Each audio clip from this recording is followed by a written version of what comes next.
Tower of Black-Eyed Angels, Episode 3, Tusk.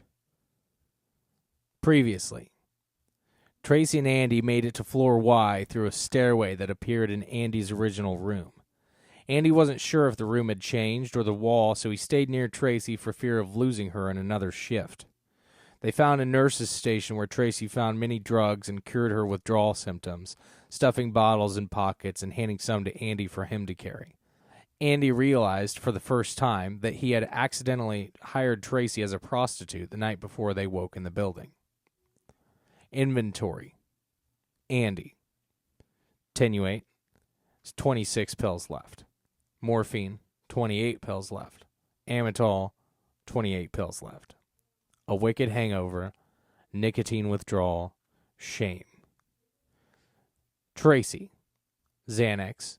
24 pills left. Morphine, 25 pills left. A pretty decent fucking high, she'll admit. Perhaps some sexual feelings toward Andy, likely just a fart. I put a hand on the counter and rubbed my head again. The flickering lights were really hurting my eyes, and I wished the tenuate would hurry up about kicking in. Someone knew you needed drugs. Tracy nodded her head. God knew, and my Savior provides. No, I mean, I laughed. Gotcha, she said, poking my chest.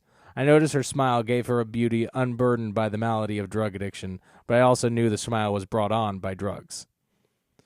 The Polaroids in the boxes, I said. You remember? Sure, she said, and she was looking at my chest now, where her fingers still touched me. They told me where I could find drugs for you. They said if I didn't, you would die. Felt like I was dying, she said, biting her lip and letting her hand fall. Right, I said. The paper also said things like, subject unicorn, that's you, subject unicorn, and I'm a horse, I guess. Subject unicorn is not showing signs of development yet, and the moon is far. But on this genie guy's papers, it said the moon was near, that the subject was showing early signs of development. You sound like a fucking tweaker, man. That tenuate hidden already? It was not, in fact, hitting. I don't know if you fucking fully comprehend what's going on here, I said, waving a hand to the dim, corrosive light of the hallway. Someone took us. And judging by the size of these 2 floors alone, they took a lot of somebodies, and likely a lot of somebodies did the taking. She waxed interested listener, finger to her mouth. That's a lot of somebodies. But why would they take me and a whore, I said. You could drop that noun, she said. Did somebody close to you die recently? Nope. Then what? I said. We're going to look for a way out or keep talking about bullshit. We walked on, down the hall, and as I stepped into a patch of darkness between fluorescent bulbs, I felt like a spaceman who lost the cord connecting him to the ship. And I thought for a moment I saw a tall something there in the shadow. Something long and clawed that creaked like a tree in hard wind as it moved, boned hands and boned limbs, and a smell like mothballs and fish, like 20 dead cats, and a freezer, no saliva, bone dry, seeped into me, not through my nostrils, but my stomach. Its mouth open just slightly, and a Tusk patient but wanting, moving in the darkness between us to touch my shirt, to tug on it so soft and unfelt, the kind of movement you make only to inspire hormones and prey for flavor or a feeding of another kind, like psychopaths playing with food and gaining sustenance from fear and reaction alone. Psychopaths do not require food. The bones barely rattled. I jumped away, bumping into Tracy, who did not curse, but clawed at her temples in the same moment as me, and we both stood there in the shadows, foreheads together, kind of swaying there and muttering pain under our breaths like the mentally ill, just, hurts. The tusk of the creature was ever near, but unseeable. What is it? I tasted silver and I salivated, though I was very thirsty, and something seemed to swim inside my head and push buttons, and sharp currents jumped from nerve to nerve, and my stomach felt at first sick, then it flipped with the excitement of going over a hill at top speed in a car, then it felt heavy and full. Something was rummaging, finding buttons and pushing them. I jerked back again, cracking my head into Tracy. She screamed and fell to the floor, out of the shadow and into the light, her nose bloody. And then it was gone again. the rummaging and the button pushing and some vague images of Abby crying with an American Girl doll tucked under an arm. "What the fuck?" Tracy said. "Did you feel that?" I said. "Your head knocking into me? Fuck yes." "No, the thing," I said. I turned my head to where it had been, knowing and yet in complete denial of the fact that something had indeed been there for a moment, but now was gone. "This place is getting to me," I said. "Yeah, that's no shit," Tracy said as she stood, wiping her nose on her shirt, which was now badly stained with both blood and the coating of morphine. My eyes landed on the milky curve where her bare abdomen met her jean shorts. I turned away and saw a figure down the hall lying just outside the fluorescent reach of an open door's glow. Something real, something that could help. A person. I ran for it, pills rattling in pockets, hoping that maybe this was some ransacked facility, that this was a former or current employee that could tell us where we were. I heard a small whine escape the man. "Hey," I said, "thank God. I have a daughter and I gotta get out of here. We gotta get out of..." But as I approached and saw the pink flesh of his long ears, the blue-green veins sticking up like varicose worms threading through red pulsing arteries, a slick sheen reflecting the fluorescent rectangles, the fin of his hand reaching sluggishly onward, away from the room where a rabbit sticker waved from the doorknob, I realized this was no man, or at least, it was man no longer. I took a step back. Tracy sidled up next to me. She said, jumping behind me, putting her hands on my shoulders. "Hell the fuck no.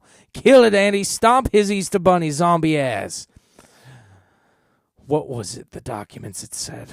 Something about subject will not remain this creature long. The moon nears. The moon nears. I grabbed Tracy's arm, pulling her around the fleshy rabbit man's naked, sprawling form. In the room, I saw the tossed boxes and a pack of green and white cigarettes right beneath the diseased light of the moon in the top corner of the room. It was huge, bigger than a man, taller than the ceiling, and somehow still fitting inside. I stepped past to get out of its sight. "Whoop, whoop, whoop." Tracy halted, jerking out of my grip. "Whoop, whoop, whoop." The moon droned.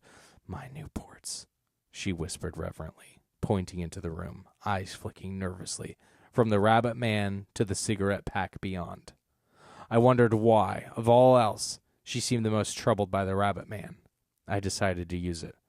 "Tracy, you see that fucking rabbit?" I said. The thing deflated with a soft whine, and she flinched. "Don't fucking go in there," I said. "That moon..." "Fuck that moon," she said, though her eyes shined with its light, and what I thought was some kind of buried fear turned to anger. She inched forward, squeezed her eyes shut, then leaped into the room, leading with a loosely tied red Chuck Taylor, drops of blood falling from her nose onto the rabbit man. I was left in the hallway with the slick, quivering flesh of the rabbit, the fluorescence, the pockets of darkness between, the whoop, whoop, whoop pressing into my ears, and an unwillingness to follow Tracy. I wanted a fucking cigarette too, are you kidding me? But Abby was at the sitter still, and God knew what time it was, and I didn't even want to admit to myself that days could have passed. How would that explain the hangover when I woke up in the box room? I kept asking myself. It was my only reassurance. I always got a sitter if I was going to go out, and only on Friday nights, and her sitter was my cousin with kids of her own that all got into onesies when Abby stayed the night, and they watched movies and drank soda and ate pizza rolls. Me and Abby had our own dates, going out to the movies, eating at IHOP, playing at the park even when it was cold and barren. Our park was Duncan, where the historical Governor Duncan's mansion was, and you could tour its preserved colonial-era walnut stair and cast-iron everything with an appointment, and I'd taken Abby once because she kept bothering me about it.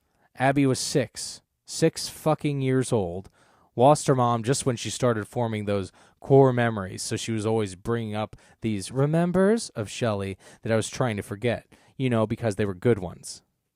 So yes, I went out on Fridays. I was single, had no intention of finding a new mom for Abby, not yet anyway, and sometimes I needed to tie one off and get laid.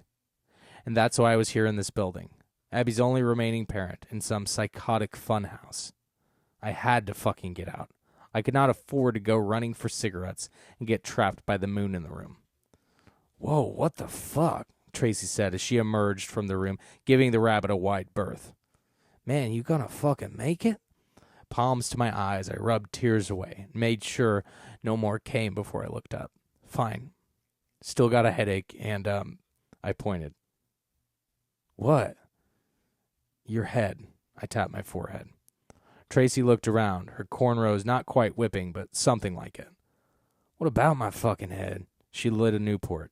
It smelled wonderful, but I couldn't take my eyes away from her. "You mean the bloody nose you fucking gave me?" "No, your forehead," I said. "Have you always had that mark?"